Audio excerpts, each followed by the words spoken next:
Welcome to another episode of Healthcare Connections podcast, powered by Healthcare Compliance Pros. I am your host, Jeremy Winn. Our purpose for this podcast is to introduce you to key topics and experts in the healthcare industry to ensure you have what you need to successfully manage your practice. Please subscribe and follow us on our social media channels to make sure you don't miss any new episodes. If you have recommendations for guests or topics for this podcast, email me at jwin@hcp.md. With that, enjoy this episode of the Healthcare Connections podcast. Hello and welcome to this episode of the Healthcare Connections podcast. I am your host, Jeremy Winn, the Director of Sales here at Healthcare Compliance Pros. We've got a great guest on here today. We're introducing you to Colin Carr. He's the founder and CEO of CARR, which is the nation's leading provider of commercial real estate services for healthcare. So welcome, Colin. We're excited to have you on.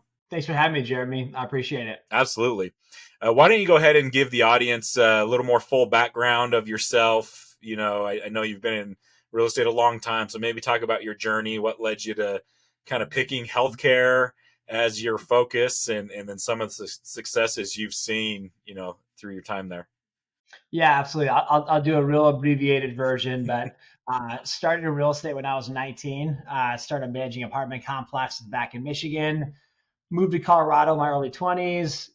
Kept doing property management. Got into brokerage when I was 22, and I was working for a gentleman that did mostly large national retailers. Mm-hmm. So Walmart, Wendy's, Blockbuster type tenants, if you remember Blockbuster. Oh, yeah. We all remember. Is there still one hanging out there? I feel like, or did it finally close? I remember there was always that one that hung on for years. No, one of the worst business models of all time. You've got like literally one video that you take up like 2,000 square feet to put in like 150 like little slots in a wall. So hilarious, but did that coffee franchises and automotive group. So that was my entrance into real estate. And then over the years, I just started doing more traditional office and industrial users. And then a client that I had bought a medical building and asked me to lease it. So I started leasing this medical building, and I loved working with healthcare providers. So I just started making that more of a focus of mine. And the culmination of how we got to where we are today of starting our company CARR is I was working for some of the largest medical landlords in the country. In fact, I was working for the largest medical REIT in the country. Okay. And we had a number of buildings that I leased for them. And we had a number of deals that came up where doctors had been in the property for like 10, 15, 20 years. They had lease renewals coming up and they had no representation. So the landlord would just have me send them a proposal, go pick it up, have them sign it. And we had a couple of deals that happened in a very short period of time where we renewed several doctors' leases and they overpaid by like $400,000, $500,000 more than they should have paid. Wow. And this is going back to like 2007, 2008.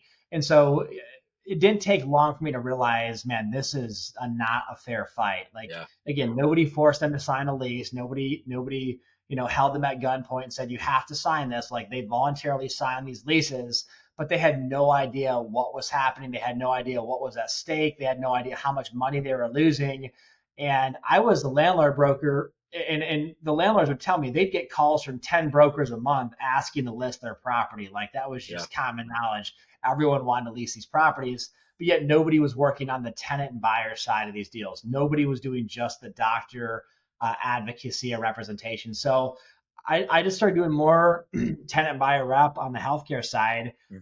Loved what I was doing. I loved the response I was getting from my clients. They were genuinely appreciative. They were super grateful. And I showed them how much we saved them or where we started versus where we ended the negotiation. And it was extremely impactful for them. So beginning 2009, I decided to launch our current company. It's called CARR. It's my last name. And with the game plan of we would only do healthcare, tenant, and buyer rep. So no signs in front of properties, no landlord listings, no conflicts of interest, no trying to work for the landlord and the tenant, trying to get both sides of a deal, which again, that's illegal in most states, but it happens all the time. No dual agency, just one side of the deal, the doctor side only. And, we are now, almost 17 years into that process. We've had tremendous success with it. As we're recording this, we have over, I think it's actually almost 6,000 clients that we're doing transactions for coast to coast as we speak. And it's just all built upon advocacy. It's built upon solely protecting the doctor, helping them maximize their profitability, saving them a ton of time, avoiding all the negative stuff, the complications, pitfalls, delays, and then ultimately just giving them peace of mind that they're doing the best they can with their real estate. Very cool. That's amazing. Congrats on finding that niche. And that's always where the most successful businesses in my mind, start from. You find a niche in a space and you become the best at it, and then everybody knows they can rely upon you. So congrats on that journey. That's really neat. Thank you. So let's talk about, we got a couple topics we wanted to get into today. So everybody's heard your background, your success story, and so I think that's kind of eye-opening, like, okay, this group knows what they're doing when it comes to real estate and healthcare. So talk maybe at a general level, how can commercial real estate impact a healthcare practice? Yeah, so it's one of the most obvious overhead items on anyone's P&L. Yeah. You've got real estate, but there's a misconception that it's very generalized, and the difference between a good deal and a bad deal is not that much of a difference. And so let's just sign the lease and let's move forward, or the pricing is what it is. And that's not true. Like, the difference between a poorly negotiated deal and a properly negotiated deal could be a couple $100,000 savings easily. And that's on a small space. Like, you get into larger spaces or larger for healthcare. I mean, $500,000 either in your pocket or in the landlord's pocket happens very quickly without even knowing it, if you don't enter into a negotiation with the right strategy, the right posture, and the right game plan. Now, overhead typically, or real estate as overhead typically is the second highest expense behind payroll. Mm-hmm. Like, that's typically the way it goes. It's payroll for staff and for yourself. Then it's real estate. Then you get into like equipment, technology, or sundry, stuff like that. But over a career, 20, 30, 40 years, real estate's going to probably take up the second bucket there as far as the most amount of money. And so this concept, as far as like thinking that you can trust a landlord to give you the best terms, or they're going to give you reasonable terms, or they're not going to overcharge you, is just absolute foolishness. Right. Like, landlords are in real estate as their primary source of income, and they're not going to voluntarily like give you $300,000 they could have charged you unless they have to. Like, correct. Again, doctors and office managers, like, by nature, are just trustworthy. They want to tell you what's going on. They want to be upfront and honest, like, in how they talk to you. And so they'll say stuff like, well, we don't want to move. This is a great location. And the landlord just heard, great, I'm going to overcharge you by $500,000 over the next 10 years. Or, we don't want to move. The landlord's like, great, I would have given you $100,000 to renovate your space. Now I'm going to give you nothing. Or, like, if I had a fear of loss that you would move out, I would have given you 4 or 5 months of free rent to secure you for the next 5 years. Now I'm going to give you nothing. And so there's an entire game that's being played here. And once healthcare providers wake up to what's actually happening in a transaction, they become savvy to it. But there's a reason that every Fortune 500 company has internal real estate teams, and then they still hire a professional broker outside as well. And then a doctor will show up to a property with no real experience, maybe does a deal once every 7 or 10 years, and they're going up against professional investors, professional negotiators, and then they're thinking they're going to get, quote, a fair or a good deal. And it's just, unfortunately, it's predatory. And these doctors are literally forfeiting hundreds of thousands of dollars every transaction, and the vast majority don't even know what's happening. Yeah, and you just think about the lifetime impact, right, over a career. I mean, that's significant. So really, really important to focus on. So let's talk about strategies. How do you go about maximizing your profit utilizing real estate, if you're an owner of a healthcare practice? Yeah, so the first thing to understand is that if you're entering into a high dollar negotiation, you have to have a strategy. And I'll make this statement quickly, but negotiating is not just asking for better terms. Like, most people's form of negotiating is literally begging or bartering. Bartering means no matter what is offered, you ask for more if it's good, or you ask for less if it's bad. Like, that's people. No matter what the lease rate is, would you take less, or free rent, would you give me more? That's not negotiating. True negotiating has a strategy, and there's a consequence if you don't complete a deal. And so, for instance, like, let's say you're in a lease renewal scenario. You signed a lease 10 years ago. 99.9% of all leases have annual increases built into them. So every year that lease ratchets up 2%, 3%, 4%.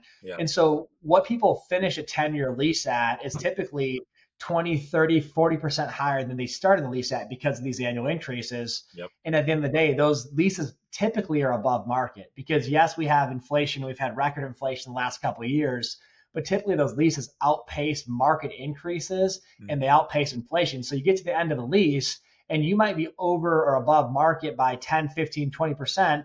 And that landlord will just keep you going and just keep ratcheting you up and not reset you. Yep. They won't reset operating expenses. They won't give you unnecessary concessions.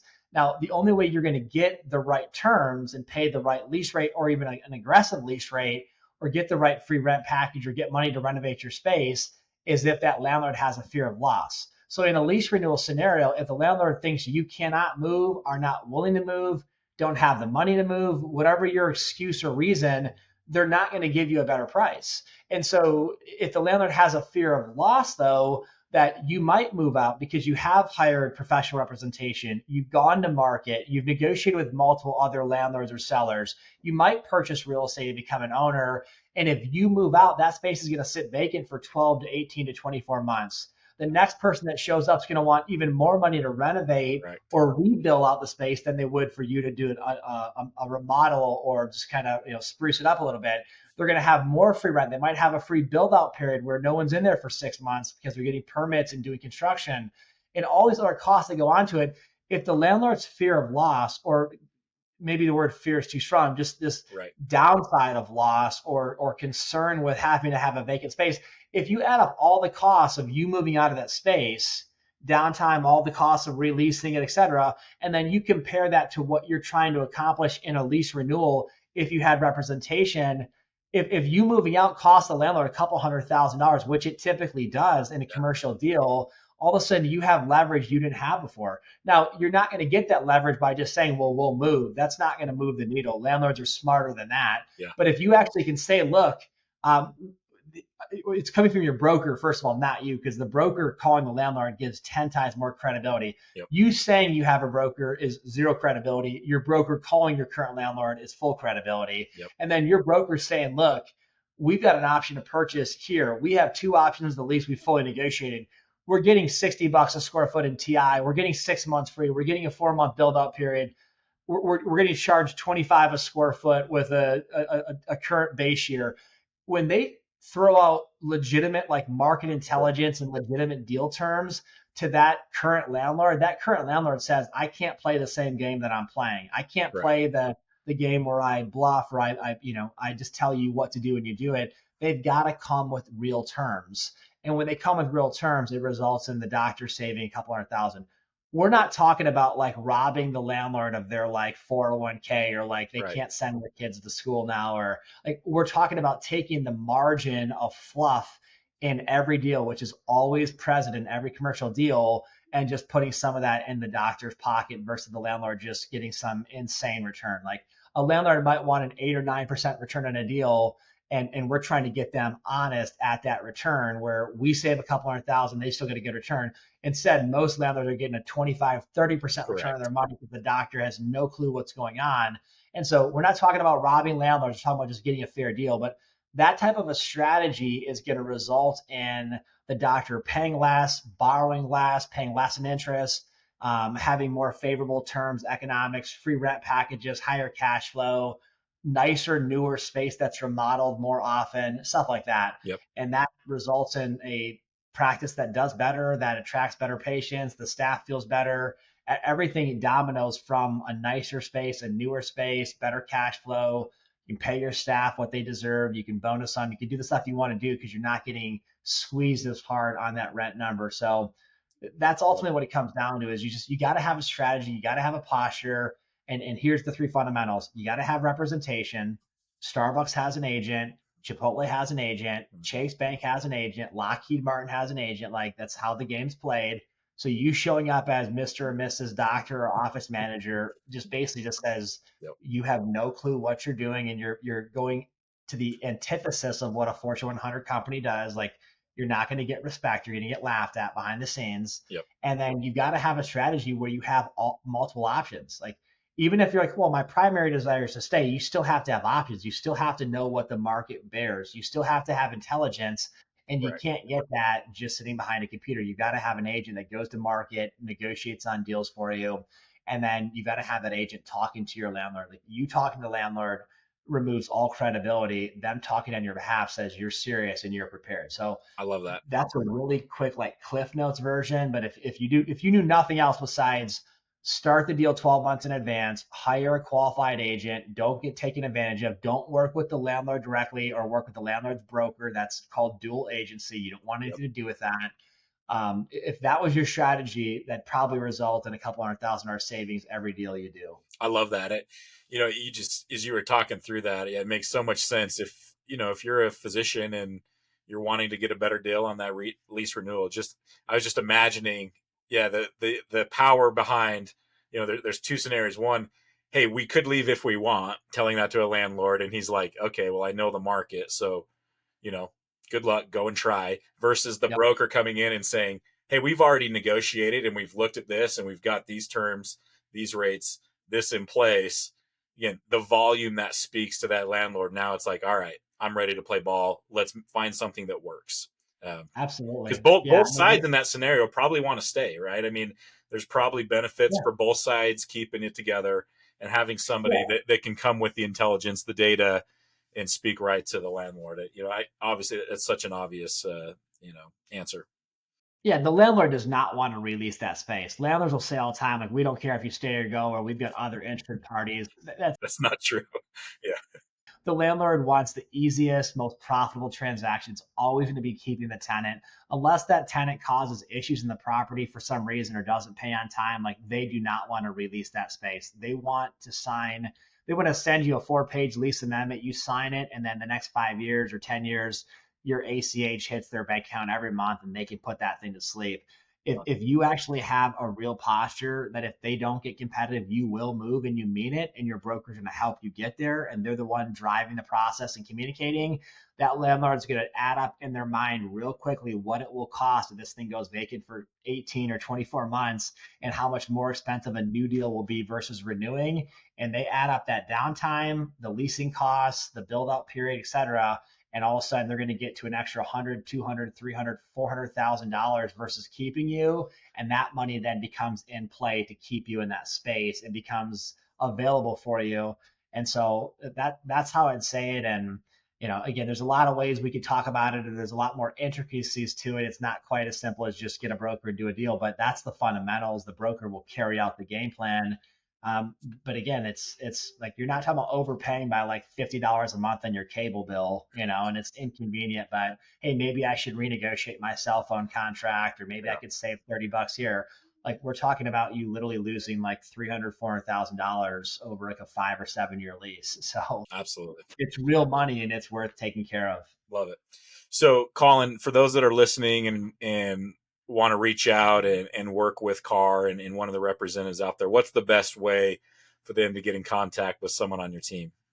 Best way to get a hold of us is through our website. It's www.carr.us. So CARR.us. Upper right-hand corner of the nav bar, you can click to find an agent in your state, in your city, in your market. If you're a sole proprietor, if you're a scaling practice, if you're nationwide, we have everything under the sun. We have clients that have one location. We have clients that have literally a couple thousand locations. So anything, any real estate strategy, any need you have, we do. Number one transaction that doctors lose money on are lease renewals. So if you are in a lease, like you are the top target and the most desirable deal for a landlord. So know that.